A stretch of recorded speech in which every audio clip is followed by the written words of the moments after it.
दोस्तों, इससे पहले हम जान चुके हैं कि किस प्रकार अलाउद्दीन ने चित्तौड़ पर आक्रमण किया और रावल रतन सिंह ने साका तथा महारानी पद्मिनी ने जौहर किया था। परंतु क्या बप्पा रावल का संपूर्ण वंश यहीं पर समाप्त हो गया था? अब कौन था वह वीर जिसने अपनी ताकत के दम पर मेवाड़ पर फिर से केसरिया ध्वज लहराया था? युद्ध के बाद मेवाड़ में हुआ जिससे संपूर्ण राजपूतानी रियासत को पलटकर रख दिया। मेवाड़ में वह जन्मा जिसने न सिर्फ हिंद मेवाड़ बल्कि संपूर्ण राजपूताने में हिंदू राज्य कायम किया। इतिहास की किताबों से मिटाए जा चुके मेवाड़ के उस अनसुने इतिहास को जानने वाले हैं।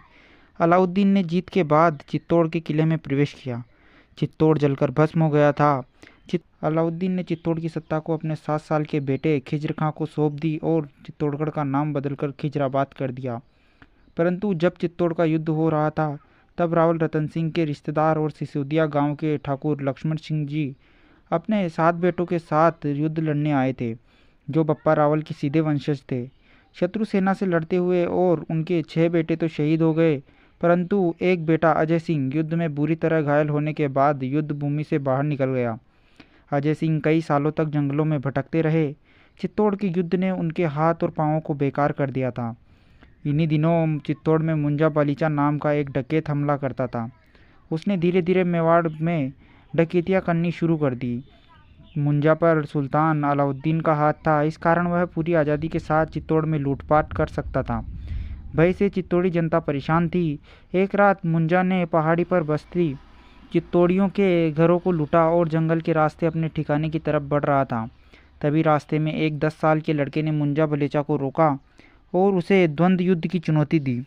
मुंजा ने इस छोटे से बालक की ललकार को सुना तो पहले तो जोर जोर से हंसा, फिर उसने बालक को युद्ध के लिए स्वीकृति दे दी और युद्ध में 10 साल के लड़के ने मुंजा के सिर को धड़ से अलग कर दिया। यह पूरा दृश्य अजय सिंह जी देख रहे थे। वह तुरंत उस बालक की तरफ दौड़े और उन्होंने पूछा कि ये क्षत्रिय गुणों वाले वीर बालक, तुम्हारा परिचय क्या है?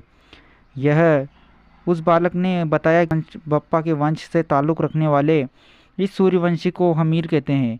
कौन था वह बालक? यह बालक और कोई नहीं बल्कि विषम घाटी पंचानन राणा हमीर सिसोदिया थे, जो सिसोदिया ठिकाने के ठाकुर लक्ष्मण सिंह जी के पोते और बप्पा रावल के प्रत्यक्ष वंशज थे। उनकी माता ने चित्तौड़ युद्ध में अपनी पति की वीर गति की खबर सुनकर जौहर कर लिया था। उस समय राणा हमीर सिर्फ 2 वर्ष के थे, अर्थात हमीर बचपन में ही अनाथ हो गए थे। हमीर को देखकर अजय सिंह जी की आंखों में आंसू आ गए और चिल्लाते हुए कहा, मेवाड़ का उत्तराधिकारी अभी जीवित है। उन्होंने हमीर को कस के गले लगाया और कहा, बप्पा के कुल के दीपक, मैं तुम्हारा चाचा हूँ। जिसके तुरंत बाद अजय सिंह हमीर को केलवाड़ा के पर्वतों पर ले गए और अगले 10 वर्षों तक अजय सिंह ने मुस्लिम सत्ता से छुपकर हमीर को युद्ध कलाओं का ज्ञान दिया।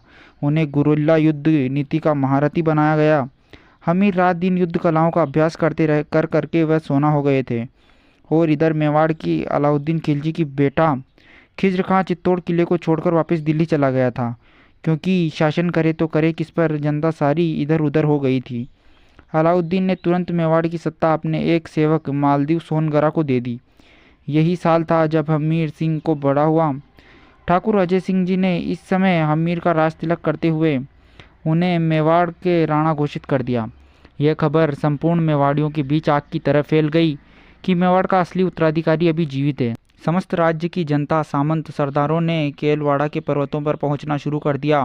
भील सरदार अपनी अपनी सेनाओं के साथ हमीर की रक्षा के लिए पर्वतों पर चढ़ आए।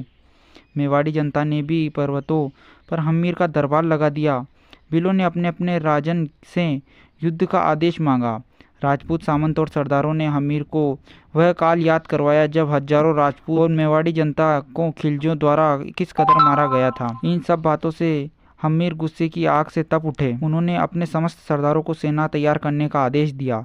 साल 1326 ईस्वी में इतिहास में वह तारीख दर्ज हुई जब राणा हमीर ने अपनी प्रचंड सेनाओं के साथ मेवाड़ की तरफ कूच कर दिया। हमीर की सेनाओं ने मेवाड़ के एक एक शत्रु को चुन चुन कर मारा। खिलजी का सेवक मालदीव हमीर से डरकर दिल्ली भाग गया, परंतु उसका पुत्र जयसिंह को हमीर ने कैद कर लिया। साल 1326 ईस्वी में हमीर सिंह सिसोदिया ने चित्तौड़ को फिर से आज़ाद करवाकर किले पर एक बार फिर से केसरिया ध्वज बंधवा दिया। हमीर यहीं नहीं रुके, उन्होंने मेवाड़ के आसपास करीब 80 ठिकानों को मुसलमानों से आज़ाद करवाया उसके साथ एक साथ धावे बोल बोलकर राणा हमीर पूरे राजपूताना को आज़ाद कराना चाहते थे। उन्होंने संपूर्ण राजपूताने में स्वराज का अभियान चलाया। हमीर की इस बढ़ती ताकत से दिल्ली के तत्कालीन सुल्तान मोहम्मद बिन तुगलक को भी हिलाकर रख दिया।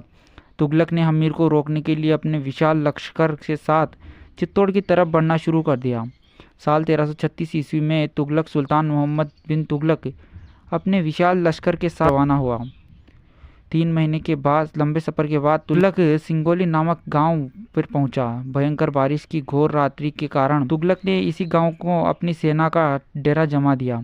इधर राणा हमीर सिंह सिसोदिया को भली भांति पता था कि दिल्ली का सुल्तान मेवाड़ पर चढ़ाई जरूर करेगा और वह दिन आ ही गया। राणा हमीर तो कब से दिल्ली के सुल्तान से मेवाड़ की गुलामी का बदला लेना चाहते थे, उसे रण में अपने सामने आने के लिए उकसा रहे थे।